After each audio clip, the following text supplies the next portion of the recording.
Well, no, I was just saying, like, I believe that, we all are living embodiments of God. So no matter what you believe in, unless you don't believe in God or don't believe in a higher power in general, I believe that we all are that embodiment of whatever you would believe in as God. But it's like I said, it depends on what you believe in and what your faith is, which makes it subjective. Now that was cool what you said, because there's a part of that I agree with. He said you embody what you believe is God, right? So our people that worship money, they just as superficial. Yeah. It's paper, right? And it loses value depending on where the market's at that controls that money. And you embody that materialism, that materialistic, understanding. So you mimic it, and you go wherever it goes. People that worship ass, they start to resemble ass. Their personality becomes ass, and it's something that they exude, right? But not everybody embodies the Most High God. Yeah. And that's what we want to get at, and we willing to debate and defend His existence. And let our people know that when we say they the chosen people of God, we talking about that one, the one that created the heaven and earth, the one that's written about in the Bible. Let me get Deuteronomy 28:1 real quick. Because what I'm getting at is that there's one truth, different perspective. Right? And it's okay that there's different perspective, but we have to have what's called peak perspective, like a CEO. Like the CEO has to see the bigger picture. That's our responsibility. You want to bring that out? This Deuteronomy 28:1. And it shall come to pass, if thou wilt hearken diligently unto the Lord, and to the voice of the Lord thy God, to observe and to do all his commandments, which I command thee this day, that the Lord thy God will set thee on high above all nations of the earth. So when you look at us, where do we sit on the plateau? Like, where are we at when you look Bottom at of the food chain. Bottom of the food chain. We're talking about the U.S., Western civilization, bottom of the food chain. There you go. And wherever else we scattered, we come out the lowest of the low. But we bring the most spice, the most flavor to the table. Yeah, I mean, we create culture. You see? And that's the thing I always argue, especially with white people, because I don't believe that, people of color can be racist. I also don't believe that, we can be canceled in the culture we create. That's cold. That's cold. I would argue that we could be racist, but we're not in a position to practice racism. Yeah, that's what I'm saying. I can argue that we can be prejudiced. We can be prejudiced. And we should. In a malicious manner, which is, I mean, blurred line between racism and prejudice, right? Yeah. But we just don't have that system of power that supports us practicing racism. What we trying to do is we trying to push racism. And when I say that, it don't mean about doing bad shit to other people. It's about having a preference for our own people. Like when you look in this Torah right here, it talks about interest. You're not supposed to charge your brother interest on a loan, but you can do it to the other people. That's how you strengthen your economy. That's what the Jews do. The foremost bankers of the world, they're giving predatory loans out, and the people that benefit from it is them.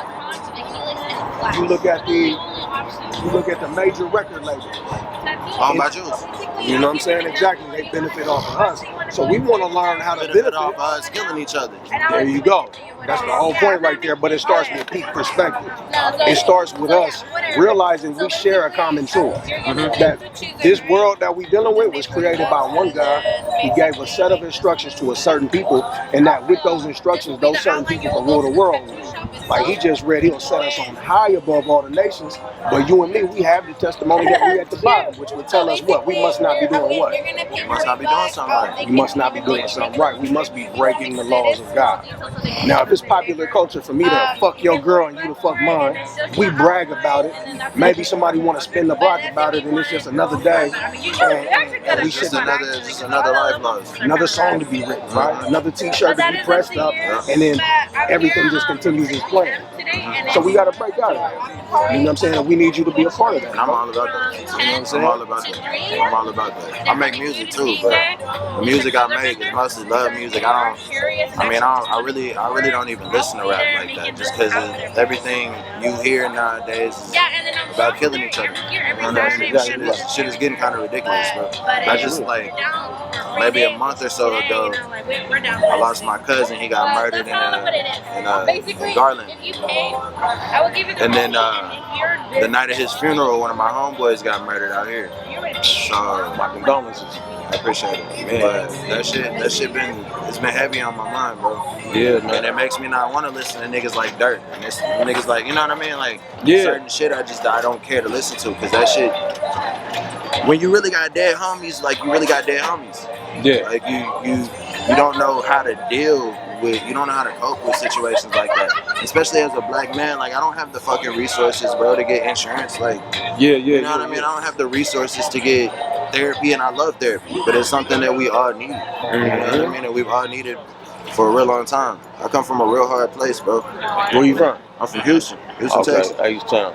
Yeah. That's what's up. Everywhere we at, man. Like, what other nation glorify fucking off their own people? I can give you the answer. None.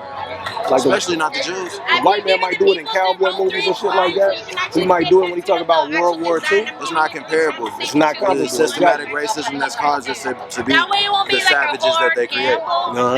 Who put the crabs in the barrel? And what you expect them to do? Who told us that we was crabs? Right, so we doing that footwork, man. So what we want, if I'm gonna be completely frank and forward, is you gonna make your music. Keep doing that shit. But what I want to do is be constructive tool in your life to say, hey, some things you gotta adjust, and you do it for the Most High, so that He can do for you and use you to do for Him. Because as much as we want to heap up knowledge for ourselves, it's nothing if we can't distribute it. So we can't do it from the place of hypocrites. Like I can't go up. Exactly. I can't walk to my brother and be like, hey, God said don't eat pork, but I'm still eating pork sandwiches and shit. I can't say God said keep the Shabbat because your ass need rest, and you got a toxic hustle mentality that you need to reverse. If I'm still not keeping the Shabbat. That's the problem I'm trying to fight right now. I work 7 days a week, bro. I'm a tattoo artist. That's PTSD right there. That's the manifestation of you having anxiety. You don't know what to do with but work. But money ain't gonna answer your problems. You just gotta keep your head down and keep moving forward. That's what we've been programmed to do. Toxic hustle mentality. What you gotta do is apply yourself to this work. Why? Because it's gonna fulfill you a lot more. How can I say that? Because look, I'm from Seattle. I used to do this. I came out here so I could do this, but I was out on the corners, I would rob on, trying to give back what I used to take. I used to be addicted to jacking. How did I get like that? Because I'll go to school, people would make fun of my shoes. And when I came into it, I was a sheltered kid. So I started getting beat up on.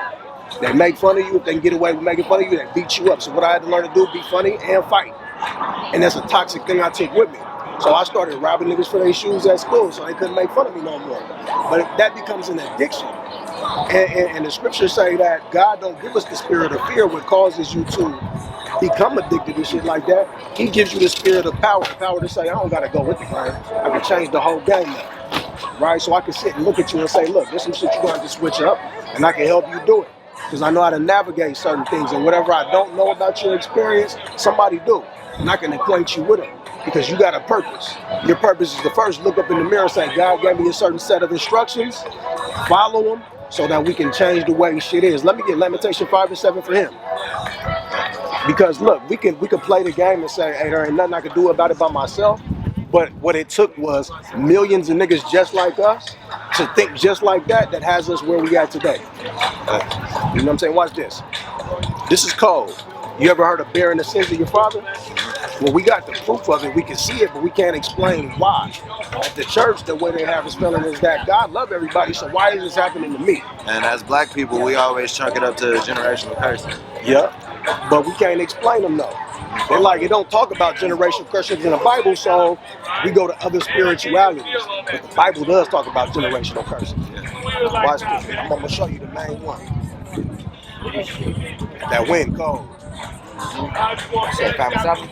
It says, our fathers have sinned. Our fathers have broken the laws of God and are not. And they're gone. Right? And have borne their iniquities. We have borne our fathers' iniquities.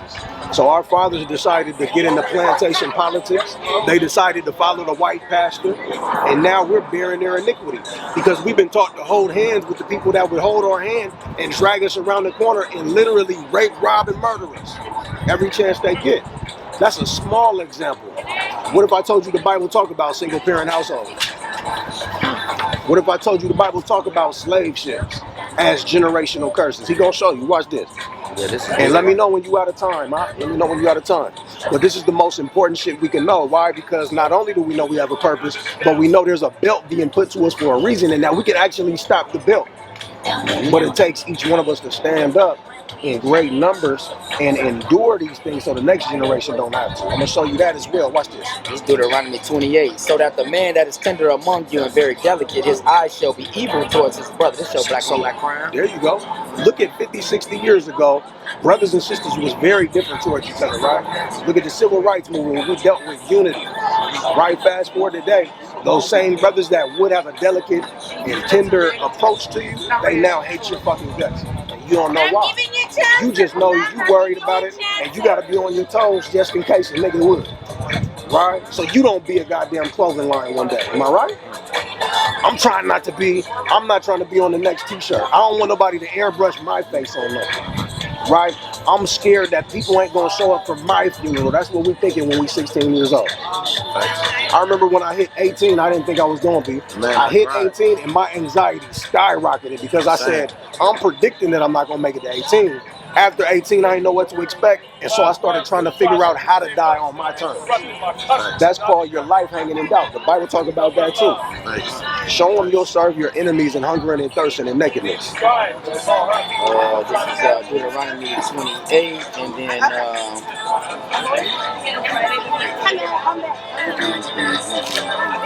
It's not Friday the 13th, but you can't get a tattoo.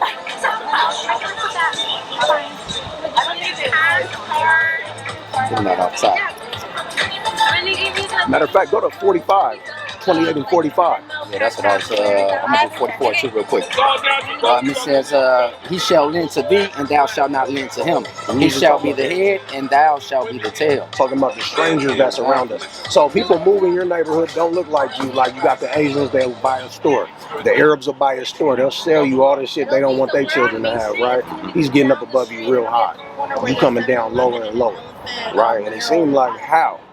You know, we are the most impoverished, but we spend the most money. How? How but by the design of God. Go ahead.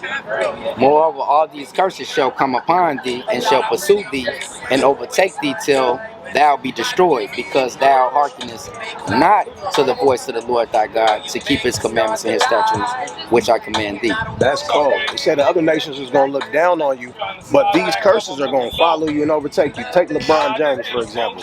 Is he doing any better than us aside from money? This white woman told this nigga to shut up and dribble.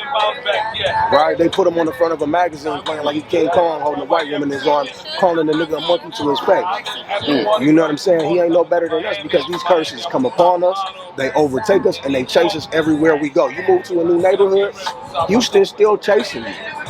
Those ghosts are still chasing you. You still having nightmares about that bullet that you couldn't stop. It took me to the bottom of a bottle and back. I used to have to drink to sleep. I used to have to drink to function. I used to have to smoke to go outside. And what kind of existence is that? Those curses came upon us. You see that? The curses came upon us and overtook us and pursued us. Right? So now we have answers as to how to shake them all. Let me get Deuteronomy 30 and 1. It's Deuteronomy 30 and 1. And it shall come to pass, when all these things are come upon thee, the blessings and the curse. Now pause right there. We so removed from the blessings that our ancient forefathers experienced that we like what blessings? But we'll ask ourselves about a King Solomon. We'll ask ourselves about a King David. We'll ask ourselves about a time when we had a nation with autonomy of our own. It had to happen. We can see it in history. We can see the other nations talking about us. So we had to have been blessed at some point, but now we know we cursed. Right? Go ahead. And have come upon thee the blessings and the curse which I have set before thee, and thou shalt call them to mind among. Now we reflecting on how these things have happened to us, mainly the bullshit, right? It said we're gonna reflect on the curses and the blessings. Go ahead. All the nations, whether the Lord thy God has driven thee, and thou shalt return to the Lord thy God, and shalt obey his voice according to all that I command thee this day. Now, how hard are we taught to obey the Most High's voice at church, for example? How many times have you heard Jesus died for your sins so you don't have to keep the law anymore? But they're lying to us. Why? Because it's a benefit in keeping the chosen people of God down, keeping them from obeying. Because the Bible says if we return to him and obey his voice, what's going to happen? This is Deuteronomy 28 and 7. And the Lord thy God shall put all these curses upon thy enemy. No. Go back to the top, because that's the sweet part. We want to get there. Because what would happen if you saw today that your enemies become cursed and you get to look down on them for a change? We got more immediate issues to deal with, like getting our shit together, and this is the motivation. Go ahead. Right, and shall return to the Lord thy God, and shall obey his voice according to that to all that I command thee this day, thou and thy children. Thou and thy children, meaning we gotta teach the next generation. The same way we was taught the bullshit, we gotta teach the good shit. Right, go ahead. With all thy heart and with all thy soul. Then give me 1 second, I'm sorry. Hello? Melting pot, everybody come around and do whatever they want and chase a dream, and y'all worship these different gods and all that. It could be. Could be. But in the ancient days, a nation started with a common ancestor. Watch this. Okay. This the alternate. This is the ESV. It says, but you are a chosen race. A chosen race. A royal priesthood. So that generation, it means you come from a common genos, genetics, right? You come from a bloodline. When you deal with race in the ancient concept, you're not talking about skin color, you're talking about a common ancestor. So First Peter is saying that you are a chosen race. So who are these people from this chosen race? They say it's all special people. Now they might be proclaim the praise of him and call you out the darkness to the marvelous light. Woo! Now, watch this. Deuteronomy 60, Isaiah 60 and 1. I can get so deep into it, y'all, but I really think that somebody watching, supervisor watching. Yeah. Look, we're gonna have a Bible study tomorrow. What about? We're gonna do it online. Oh, okay. That way it's convenient. King Corn beats be killing shit. We was powers on this earth once, and we was all about the mirth once. Idol worship, murder like the first of the month. Hit a nigga with the bick like he need a light. That's what you do when you on fourth, or else you got a punt. But we ain't needed when we cry for Egypt's flesh, nah.